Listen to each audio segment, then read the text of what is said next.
ito napakatindi po nito kasi mga kababayan, eto pong si Congressman Abante, pinasaringan na naman etong si Bato de la Rosa. Kasi nga kung matatandaan ninyo, di ba malimit sabihin itong si Bato de la Rosa na yung mga biktima ng war on drugs mga kababayan, mga collateral damage. So ngayon, pakinggan po natin etong banat ni Congressman Abante or hamon ni Congressman Abante dito po kay Bato de la Rosa mga kababayan dun sa kanyang open statement, remarks kanina dun sa Quadcom. Ano po, so ngayon ito pakinggan po natin.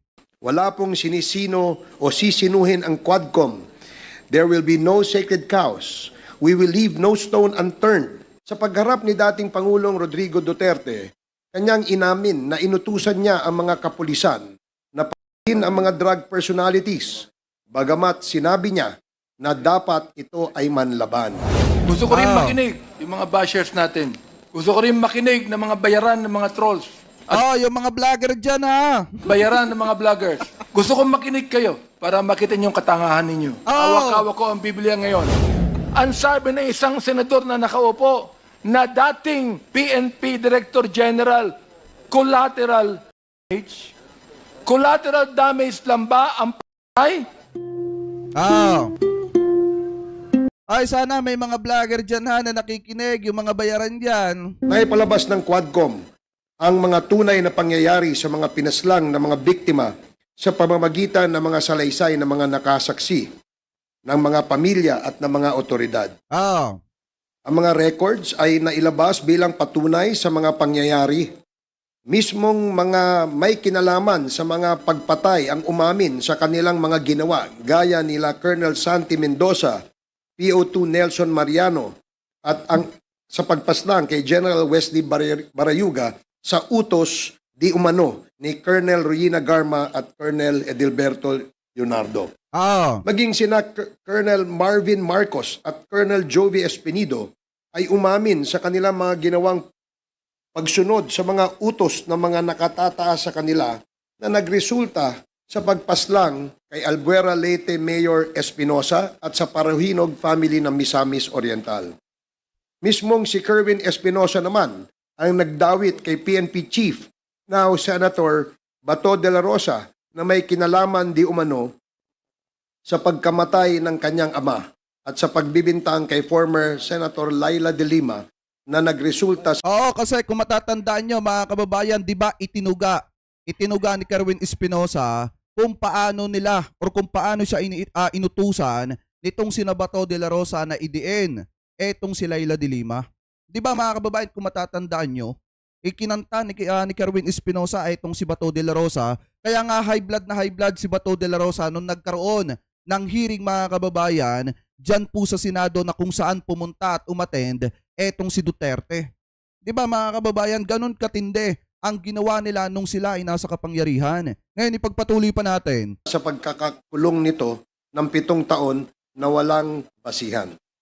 Sa pagharap ni dating Pangulong Rodrigo Duterte, kanyang inamin na inutusan niya ang mga kapulisan na patayin ang mga drug personalities. Bagamat sinabi niya na dapat ito ay manlaban. Na kung hindi naman manlalaban, ay dapat piliting manlaban upang ma-justify ang pagpatay sa mga Garma na siya ay inutusang mag-organisa ng mga operatiba upang ipatupad ang war on drugs sa buong Pilipinas gamit ang Davao Model. Inako din ng dating Pangulo ang responsibilidad at pananagutan sa mga nangyaring patayan na isinagawa ng mga kapulisan. Inamin din ng dating Pangulo ang katotohanan sa mga bank accounts na naglalaman ng malalaking halaga bagamat sa una ay pumayag siyang pumirma ng waiver, ito naman ay kanyang binawi sa huli. Sa pagtestigo nila Colonel Garma at Colonel Leonardo at ng iba pang mga testigo ay napagtibay ang tinaguriang reward system kung saan ang makakapatay ng mga drug personalities na nasa drug list ay bibigyan ng pabuya o reward mula sa halagang 20,000 pesos hanggang sa 2 milyong piso. At saka mga kababayan, hindi naman kasi nila pwedeng itanggihan. Hindi pwedeng itanggihan ng Duterte administration yung patungkol dun sa reward system kasi mismong si Duterte na nagsabi niyan lalo na nung kumalat at lumabas yung isang interview mga kababayan sa kanya na mismong sinabi niya, ano po yon, naka-national TV pa yon, mismong sinabi niya na bibigyan niya ng 3 milyon yung taga-NBI mga kababayan, basta yun yung reward. Yun yung sabi mismo mga kababayan ni Digong, at maliwanag din naman yung sinabi din ni Bongo about mga kababayan doon sa reward system, na kung saan kapag napatay 1 milyon mga kababayan yung sinabi doon, and then kapag buhay kalahating milyon, and then kapag nanlaban at napatay 2 milyon. Mismong sinabi po yan ni Bongo, kaya hindi po nila pwedeng itanggi yan mga kababayan. So ngayon ipagpatuloy pa natin. Ito ay napatunayan din ni Tata Tan at Andy Magdadaro, mga preso sa Davao Penal Colony, na noong 2016 ay inutusan di umano ni Colonel Garma at ni PO2 Art Narsolis na patayin ang 3 Chinong drug convicts sa loob ng selda. Pagkatapos nilang mapatay ang mga Chinong ito, ay binigyan sila ng tagi-1 milyon ni Mr. Art Narsolis. Bukod sa kanila, inamin din ni Davao Penal Colony Jail Warden, Colonel Padilla, na siya ay kinausap din ni Colonel Garma at Colonel Leonardo at binilinan na hayaang mangyari ang planong pagpatay sa 3 Chino. Inamin ni Colonel Padilla na siya ay kinausap sa telepono ni dating Pangulong Duterte ilang minuto matapos ang pagpatay at nag-congratulate ito sa kanya.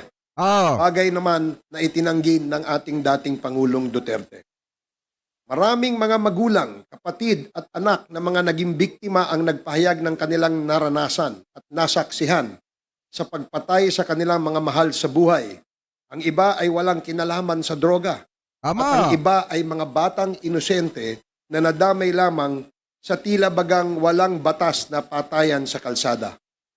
Dahil sa mga natuklasang ito ng Quadcom, na ipanukala namin na gawing separado ang pagbabawal sa ganitong klaseng pagpatay o at tinatawag natin ngayong extrajudicial killings at papatawan na mas mabigat na parusa kung ito ay maisa sa batas. Sa usapin naman ng illegal na droga, narinig natin ang panig ng 2 testigo na nawalan ng kalayaan sapagkat sila ay nagkamali sa kanilang desisyon alang-alang sa negosyo at pagkakakitaan. Si Jimmy Guban, na dating kawani ng Bureau of Customs, na nasintensyahan ng pagkakabilanggo ng 40 taon sa kadahilanang nakadiskubre siya ng malaking bulto ng droga na nagkakahalaga ng 6.4 billion pesos sa isang shipment sa Bureau of Customs, at ito ay ibinintang niya kay Congressman Pulong Duterte, Attorney Mans Carpio at Mr. Michael Yang, na dating ginawang Presidential Economic Advisor ni Pangulong Duterte. Ayon kay Guban, ang 3 personalidad na ito ang nagpaparating ng illegal na droga sa customs. Nimbitahan natin ang mga taong ito, subalit hanggang ngayon ay hindi pa din sila nagbibigay ng kanilang pahayag. Pagkus Yun nga mga kababayan na masaklap dyan eh. Yun nga yung masakit dyan, di ba? Inimbitahan etong sina Pulong, etong sina Mans Carpio. Pero mga kababayan, ni anino man lang nitong si Pulong para sagutin yung mga ibinibintang laban po sa kanya, nitong si Jimmy Guban, hindi po nila sinipot mga kababayan. Hindi sila umattend ng Quadcom, bagkos gumawa sila ng mga eksena at mga drama na kung saan pinupuna nila yung mga bumabatikos, lalo na yung mga nag-aaligasyon or mga nagsasampa ng reklamo laban sa kanyang kapatid na ngayon ay vice-presidente. At ang isa pang pinakamasaklap dyan mga kababayan, saglip na maglakas ng loob sila na umattend dito sa Quadcom, patuloy pa rin nila hanggang ngayon na iniiwasan etong patawag ng Quadcom. Kahit sa kahuli-hulihang hearing, mga kababayan ng Quadcom, wala tayong nakita ni anino man nitong si Pulong Duterte at saka po nitong si Mans Carpio na inaakusahan na ulo ng mga pagpapaikot ng bilyon-bilyong halaga ng ipinagbabawal na bato dito sa ating bansa. Ano po, gamit ang custom. So ngayon, ipagpatuloy pa natin. Ay nagpadala ng sulat sa komite at nagpaliwanag na sila ay walang kinalaman sa mga usaping ito. Ganon din ang nangyari kay dating customs broker Mark Taguba, na siyang naging consignee ng shipment at na naglalaman ng napakaraming droga na nagkakahalaga ng 6.3 billion pesos noong 2017. Diba? Bilyon. Pinangalanan din niya ang sinasabing Davao Group at dinawit ang mga pangalan ni Congressman Pulong Duterte at Attorney Mans Carpio at Mr. Michael Yang bilang mga personalidad na nasa likod ng mga illegal na aktibidad sa Bureau of Customs. Sa pagtestigo naman ni Colonel Asierto, dating Deputy Director ng PNP Anti-Drug Unit, sinabi niya na 2 drug lords o drug personalities ang natuklasan niyang malapit sa dating Pangulo kung kaya't nagbabala siya dito. Bagay na ikinagalit ng Pangulo kung kaya't siya ay pinagbantaang papatayin. Ang tanong kaya dito mga kababayan, after kaya ng Quadcom or kung sakali na matapos na itong investigasyon ng Quadcom, ang tanong dyan, mapapapanagot kaya etong sina Pulong, sina Mans Carpio at etong sina Michael Yang. Ganong tinuturo sila nitong sina Jimmy Guban at ng isa pa niyang kasamahan na kung saan ulo mga kababayan ng pagpapaikot ng bilyon-bilyong halaga ng ipinagbabawal na bato dito sa ating bansa. Dahil kung titingnan natin mga kababayan, naging mahaba etong takbo ng hearing ng Quadcom at inabot ito ng ilang episode mga kababayan. So unfair naman sa mamamayang Pilipino kung hindi mapapapanagot etong sina Pulong Duterte dahil mga kababayan sa ginagawa nila na pag-iwas at hindi pagsipot dito sa Quadcom hanggang sa kahuli-hulihang hearing ng Quadcom, talagang masasabi ng publiko, lalo na ng mga kababayan nating Pilipino, na guilty sila mga kababayan kaya umiiwas sila at hindi sila makasagot sa mga patawag ng Quadcom at hindi nila masipot etong imbitasyon ng Quadcom. So ngayon, ipagpatuloy pa natin. Ang mga drug personalities na ito ay sina Michael Yang at Mr. Alan Lim. Si Michael Yang di umano ang nasa likod ng mga Shabu clandestine laboratory sa Davao noong mayor pa lamang ang dating Pangulo. Diba? At si Alan Lim naman ang naaresto sa isang raid sa drug laboratory sa Cavite noong 2004. Si Alan Lim or Alan Lin din di umano ang Lin Wei-Xiong na malapit kay dating Pangulong Duterte. Sa larangan naman ng Pogo, nakita natin sa mga pagdinig na ang isang malaking personalidad sa likod nito ay si dating Mayor Alice Go na kasama ang iba pang mga Chino at may koneksyon kina Michael Yang at Alan Lim or also known as Lin Wei-Xiong ang mga korporasyon na kanilang mga tinayo. Kaya dito nakita ang kaugnayan ng Pogo sa illegal na droga. Sa ngayon, kinansila na ng gobyerno ang peking birth Ay, shoutout kay Ma'am Janela, shoutout sa inyo, tsaka kay Ma'am Dolly Babes. certificate ni Alice Go or Go Waping at tinanggal na rin siya bilang alkalde ng Banban, Tarlac. Si Roque kaya? Marami pa po ang susunod. Ang Pogo sa Banban, Tarlac ni Alice Go at ang Porac, Pampanga Pogo na Lucky South kung saan naugnay si Cassandra Leong at si Attorney Harry Roque ay nakitang may mga malapit na kaugnayan. Si Attorney Harry Roque ang nagsilbing abogado ng Lucky South at iyan ay napatunayan sa kanyang pakikipagpulong kay PAGCOR Chairman Al Tenco na kasama si Cassandra Ong at ilang beses na nag-follow up sa PAGCOR upang makuha ang lisensya ng Lucky South Pogo. Maliwanag ang lahat ng ito sa records ng Quad Committee. Si Attorney Harry Roque din ay nakitaan ng paglago ng kanyang ari-arian na mula lamang sa deklarasyong 125,000 noong 2016, ito ay lumobo sa 125 million pesos noong 2018. Diba? Bagamat maraming dahilan si Attorney Harry Roque, magkano yun mga kababayan? Wait nga lang. Ano nga natin? Balik natin ng konti. Ng Quad Committee. Si Attorney Harry Roque din ay nakitaan ng paglago ng kanyang ari-arian na mula lamang sa deklarasyong 125,000 noong 125,000 mga kababayan yung idiniklara na ari-arian nitong si Attorney Harry Roque mga kababayan.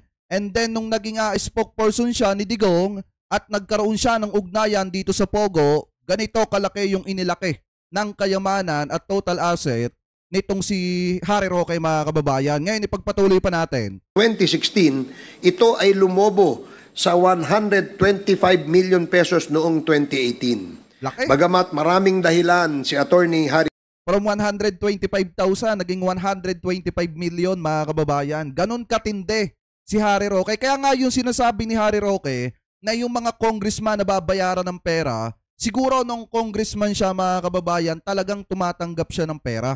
Di umano. Kasi malimit yung sinasabi na bayaran yung mga kongresista na nag-iimbestiga dyan sa Quadcom. Malimit yung sinasabi na mga bayaran yung kongresista na nag-iimbestiga dun sa confidential funds nitong si Sara. Pero kung titingnan po natin, kaya niya siguro nasasabi yon kasi siya talaga ang tumatanggap ng pera at siya ang nagpapabayad nung siya ay congressman pa lamang. At lalo na siguro nung naging spokesperson po siya. Kaya biglaan na lamang yung paglobo ng kanyang asset from 1,000 naging milyon na, mga kababayan. Ano po? So ngayon, ipagpatuloy pa natin.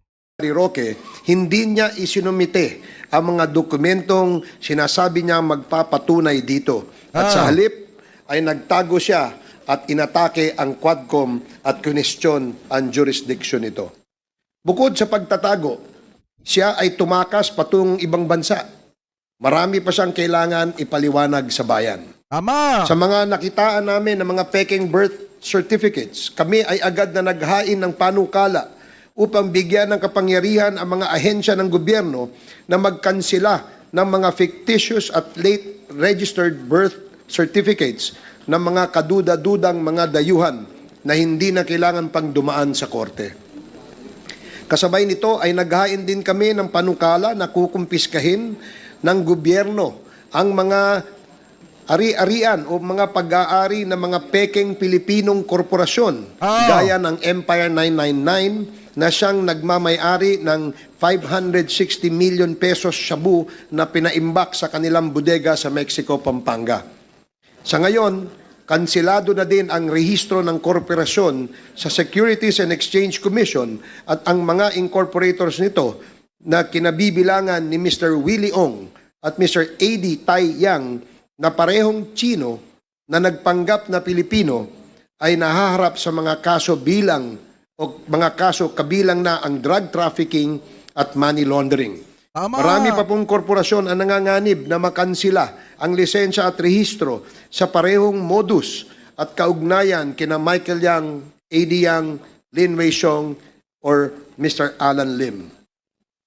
Bunsod na mga ito, isa pang panukala ang ngayon ay dinidinig ng kapulungang ito, ang total ban sa lahat ng klase ng Pogo. Napakarami na pong nakita at nadiskubre ang Quadcom. Kaya naman po hanggang ngayon ay pilit pa rin sinisiraan ng mga bayarang trolls or narco-vloggers at kritiko na wala namang naintindihan sa usapin o sadyang ayaw umintindi na madali namang maintindihang pinag-uusapan.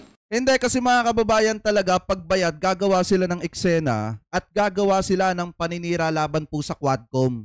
Kasi mga kababayan, bayad sila eh. Ganun ang kanilang trabaho. Sirain yung mga nag-iimbestiga dito po sa Quadcom, mga kababayan. Para nga naman hindi malaman ng publiko or matakpa ng mga gagawin nilang kasinungalingan yung ilalabas na katotohanan ng investigasyon ng Quadcom. Ganun po yan, mga kababayan, lalo na ngayon at napakalaki ng budget nung mga nagmamay-ari ng Pogo dyan na nanganganib na magsara.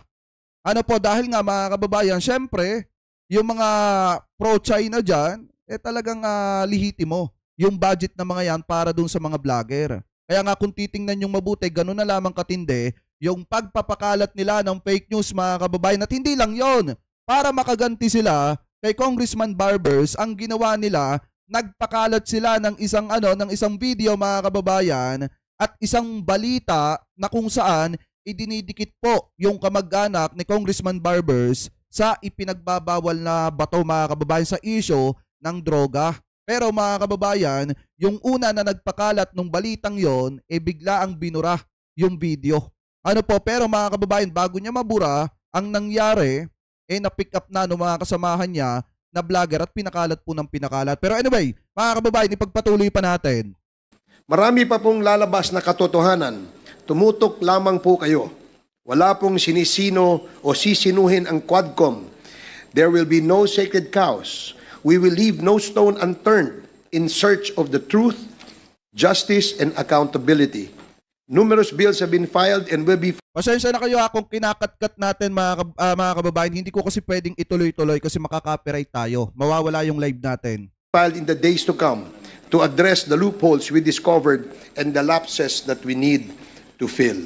Dahil sa inyong kooperasyon, suporta, paniniwala at pagtitiwala, ang Quadcom ay matagumpay na humaharap sa lahat ng pagsubok upang mabatid ang katotohanan at mabigyan ng katarungan at kasagutan ang ating mga hinaing tungo sa tunay na kapayapaan.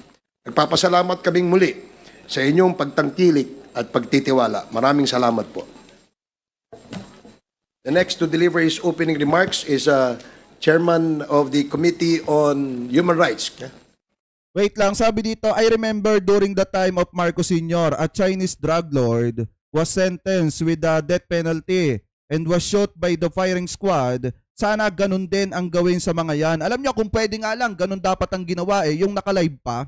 Di ba, ang pagkakaalam ko parang dati ata, yung kay former President Ferdinand Marcos Sr., yung isang Chinese drug lord para hindi pa marisan, yun po mga kababayan ay binitay. Gamit po yung firing squad na kung saan parang nakamedya pa ata yun or nakalathala po yun sa lahat. At dahil doon mga kababayan sa ginawa ni former President Ferdinand Marcos Sr. natakot yung mga drug lord na bumalik sa Pilipinas. Ano po, sana ganon yung ginagawa doon sa mga drug lord. Kaso nga lang ang problema mga kababayan, nung panahon ng Duterte administration, yung mga pobre lang yung kinaya nila at yung mga hinihinala na drug lord binigyan pa nila ng posisyon sa gobyerno kasi nga kaibigan daw ni Digong. Diba, ipagpatuloy pa natin. Eto naman kay Congressman Abante. Chairman Benny Abante, you are recognized. Magandang umaga po sa ating senior Deputy Speaker, sa ating mga co-chair. Makinig yung mga vlogger dyan pati yung mga DD supporter. Sa ating mga colleagues at ang may inibitahan nating mga resource speakers ngayong umaga at sa taong bayan na nakikinig po sa aking tinig ngayon. Gusto ko rin makinig yung mga bashers natin. Gusto ko rin makinig ng mga bayaran ng mga trolls at bayaran ng mga vloggers. Gusto ko makinig kayo para makita niyo yung katangahan ninyo. Gusto ko munang banggitin, Your Honors, ang sinasabi po ng Biblia. Anong sabi ng Biblia sa Romans chapter 3? Hawak-hawak ko ang Biblia ngayon. And verse number 12. Ang sabi rito, they're all gone out of the way. They are together become unprofitable. There's none that do it good, no not one. Their throat is an open sepulcher. Anong ibig sabihin ng their throat is an open sepulcher? Nanlalait, nang aabuso, nang iinsulto, nagmumura, naninira. Yan ang ibig sabihin ng their throat is like an open sepulcher. With their tongues they have used deceit. The poison of asp is under their lips, whose mouth is full of cursing and bitterness. Their feet are swift to shed blood. Destruction and misery are in their ways, and the way of peace have they not known. Kung meron kayong Biblia, tingnan nyo kung anong sinasabi dyan. Ito ngayon ang aking mensahe, tatlo lang Ano yon? Galit, respeto, pagmamahal. Bakit may Quadcom? Bakit nagsama-sama ang public accounts, ang public order and safety, ang dangerous drugs at human rights? Sapagkat pare-pareho ang mga taong pinapatawag namin to shed light on what is happening to our country. Ang proliferation ng illegal pogo sa ating bansa dahilan sa pagdagsa ng mga Chinese na mahigit kumulang na 300,000. Ang tanong ay ganito, sino ang nagbigay ng birth certificate sa kanila na naniniwala kaming fraudulently acquired? Paano sila nakakuha ng passport? Paano sila nakabili ng large tract of land samantalang marami tayong mga kababayan na wala man lang maliit na lupa na pagtatayuan ng kanilang bahay. Fraudulently acquired lands through bogus corporations. Sinabi ng dating leader ng past administration na ginawa niya ang nagawa niya sapagkat, as I quote, I love this country. Billions of pogo money exchanged hands between these Chinese and some high public officials in the past administration. At tingnan niyo mga kababayan ha, kung iisipin ninyo yung sinasabi ni Congressman Abante dito, talagang may laman, may punto. Dahil nga naman, di ba, isang pamilya lang yung nagkiklaim na sila yung nagmamahal sa Pilipinas. Alam niyo mga kababayan, yung sinasabi ni Duterte na mahal niya ang Pilipinas mga kababayan, isang malaking kalokohan yan. Bakit? Dahil kung talagang mahal mo ang Pilipinas, hindi mo papahalagahan at bibigyan ng posisyon sa gobyerno yung mga Chinese na hinihinalang drug lord. At ang isa pa dyan, hindi mo bibigyan ng sakit ng ulo ang mamamayang Pilipino sa pamamagitan ng ng pag-aproba mo at pagkukup mo or pagguha mo ng pogo at pagpayag mo na mag-operate sila dito sa ating bansa. Diba? Alam niyo mga kababayan, sa totoo lang, dahil sa pagpayag ni Duterte na mag-operate ang pogo dito sa ating bansa, marami sa mga kababayan Pilipino po natin ang nasira ang buhay. Bakit mga kababayan? Kasi yung iba nalulung sa sugal, yung iba iniiwanan na yung pamilya dahil sa sobrang pagkalulong sa sugal at nang dahil sa pagpayag niya na magkaroon ng posisyon sa gobyerno yung mga hinihinalang drug lord, marami sa mga kababayan Pilipino natin na habang itinutumba dahil sa kanyang madugong pakikipaglaban sa ipinagbabawal na bato, marami sa mga kababayan Pilipino natin ang patuloy pa ring nalululong. Bakit? Kasi di umano kaalyado niya yung hinihinalang drug lord mga kababayan at binigyan niya pa ng posisyon sa kanyang gobyerno. Di ba mga kababayan, yan ba ang nagmamahal sa Pilipinas? Yan ba ang nagmamahal sa mga kababayan Pilipino natin na gustong ipamigay na lamang ang Pilipinas para gawing probinsya ng ibang bansa? Ngayon dapat magising kayo. Kasi mga kababayan, kung boboto ulit kayo at magtitiwala kayo sa mga pro-China, walang mangyayari sa ipinaglalaban ngayon ng kasalukuyang administrasyon. Diba? So ngayon, ipagpatuloy pa natin. Anyway, ay shoutout kay Ma'am Jackie's Vlog 88. May galab shoutout po. Thank you po sa pakapi Pagpatuloy pa natin. Pagmamahal ba sa bayan ito? Or tulad ng sinabi ng Biblia, the love of money is the root of all evil. Tama. Pagmamahal ba sa bayan? If you allowed the hundreds of thousands of Chinese to come here who do not even love this country? Pagmamahal ba sa bayan na ilagay mo sa bingit ng alanganin ng ekonomiya ng bansa? Aber, gumanda ba ang bansa natin? Nabawasan ba ang korupsyon? Ang PNP na dapat magbigay ng proteksyon sa ating mamamayan ay naging kanlungan ng mga drug syndicates. Tama. Bakit? Pera. Kinakampihan natin ng war on drugs. Kinakampihan natin yan. Pero bakit kinakailangan may mamatay o pinatay na mga 30,000 na tao na ang karamihan yan ay mistaken identity, na ang iba ay mga bata? Ang sabi ng isang senador na nakaupo na dating PNP Director General, collateral damage. Collateral damage lang ba ang pagpatay? Yan ang gusto kong sagutin ng senador na yan.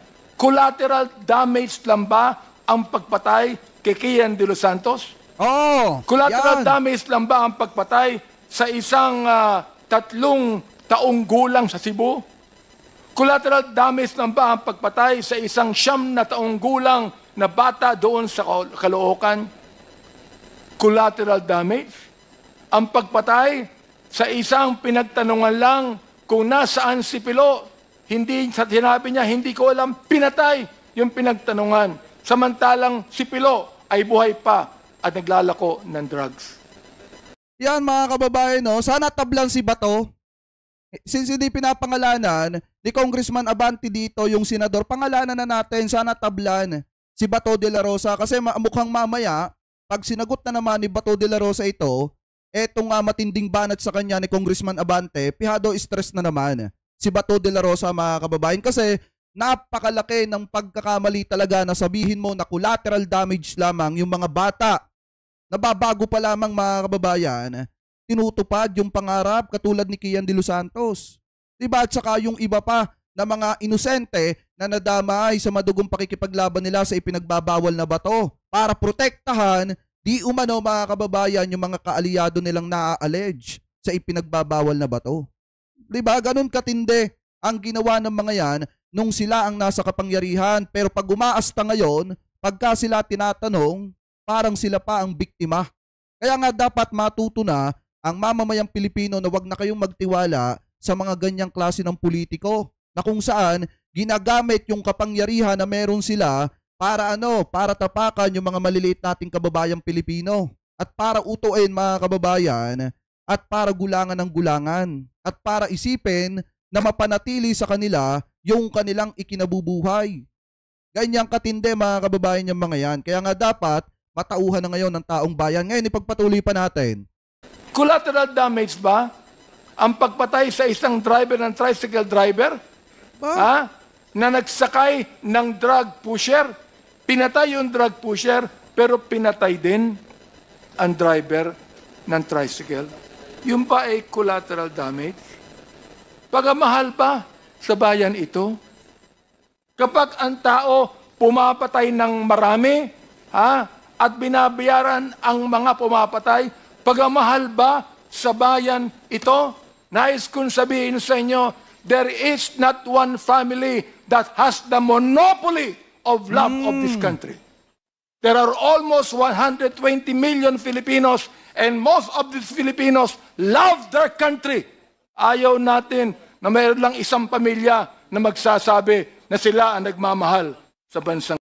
Ganun naman talaga nangyayari ngayon, mga kababayan. Isang pamilya lang yung nagkiklaim na mahal nila ang Pilipinas. At yung mga kaalyado ng pamilyang yon, di ba malimit nilang sabihin, mahal nila ang Pilipinas sa bibig. Oo, mahal nila ang Pilipinas. Pero sa gawa, mga kababayan, minahal ba talaga nila ang Pilipinas? Mahal mo ba? Eto ba yung tingin sa pagmamahal sa Pilipinas na handa mong ibigay sa ibang bansa para gawing probinsya? Tsaka ang pinakamasaklap dyan kasi, mga kababayan, tingnan nyo kung ano yung ginagawa nila sa bansang Pilipinas. Ninanakawan nila, mga kababayan. Wala tayong pinapangalanan, ha. Ninanakawan nila ang Pilipinas. Bakit? Yung pera ng mamamayang Pilipino hindi maipaliwanag. Tapos nung panahon na nasa kapangyarihan, yung tatay nila, mga kababayan, ano yung ginawa nila? Pinatumba yung mga kababayang Pilipino natin na pobre at nananatiling buhay ngayon yung mga drug lord.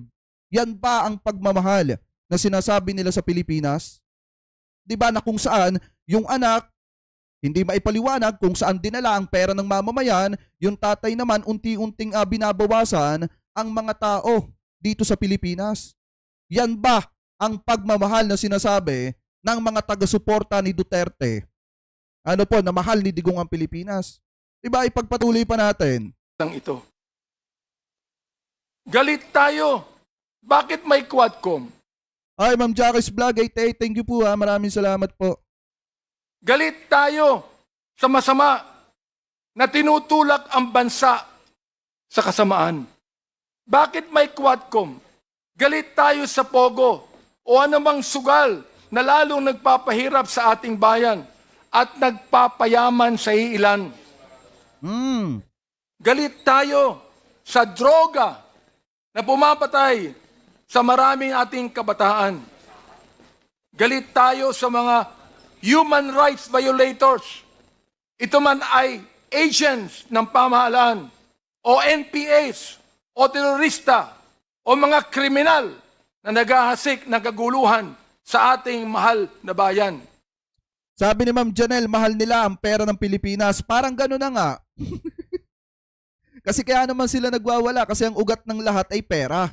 Buhat nung nabulilyaso, mga kababayan, yung budget na hinihingi ng opisina nitong si Sara at nabulilyaso yung patungkol sa confidential fund, doon na sila nagsimula na mag-amok at awayin ng gobyerno ni PBBM at siraan ng siraan at palabasin at baligtarin yung sitwasyon na kung saan ang pinapalabas nila na sangkot sa droga ay ang presidente, saglip na yung mga tao na pumoprotekta dun sa mga totoong drug lord. Diba mga kababayan, ngayon pagpatuloy pa natin. Hindi po tayo terorista. Ano po? Hindi tayo terorista.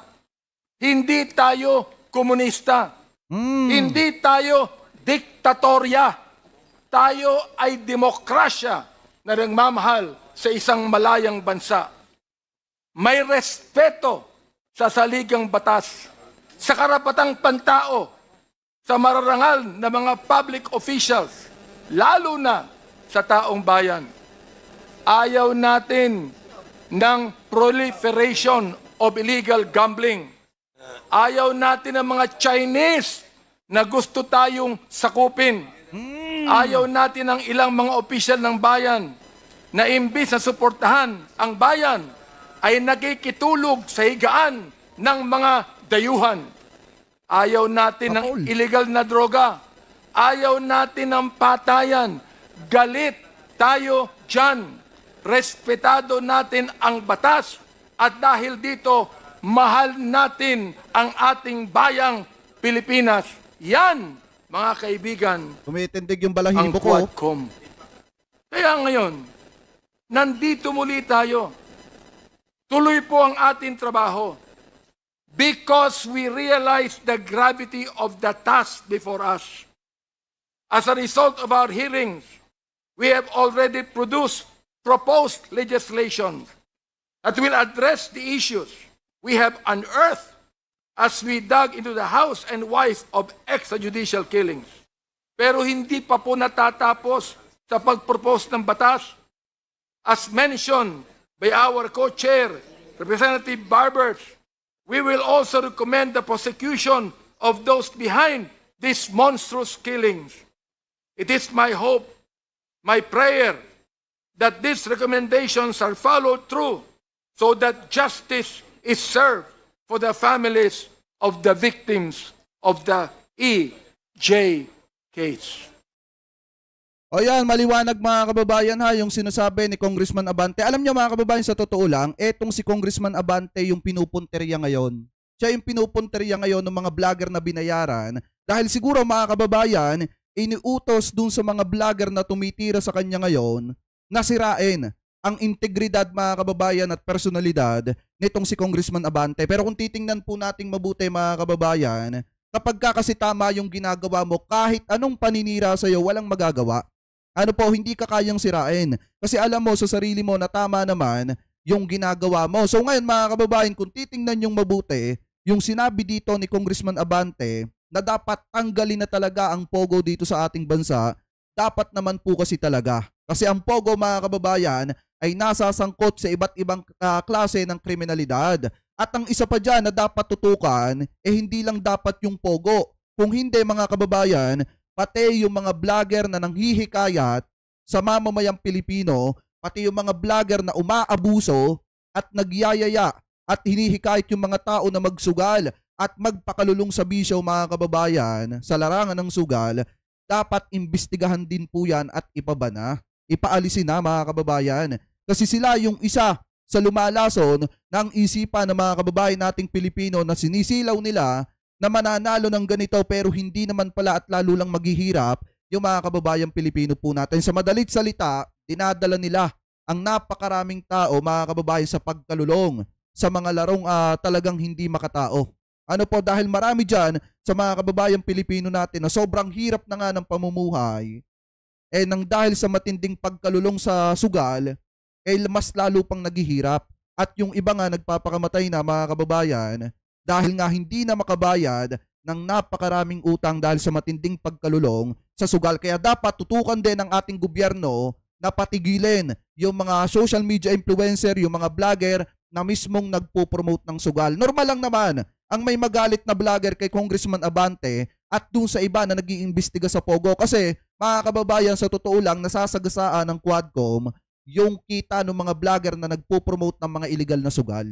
Normal lang yan mga kababayan, pero ang hindi normal dyan, yung punteriyahin at tirahin ng mga bayarang vlogger, etong si Congressman Abante. Pero kahit na tinitira nila etong si Congressman Abante, hindi nila kayang gibain kasi nga mga kababayan, nasa tama yung ginagawang pag-iimbestiga ni na Congressman Abante at ng Quadcom patungkol po sa mga anomalya na nangyayari dito sa ating bansa, especially yung paglabag sa karapatang pantao at yung paglaganap ng mga pogo, mga kababayan.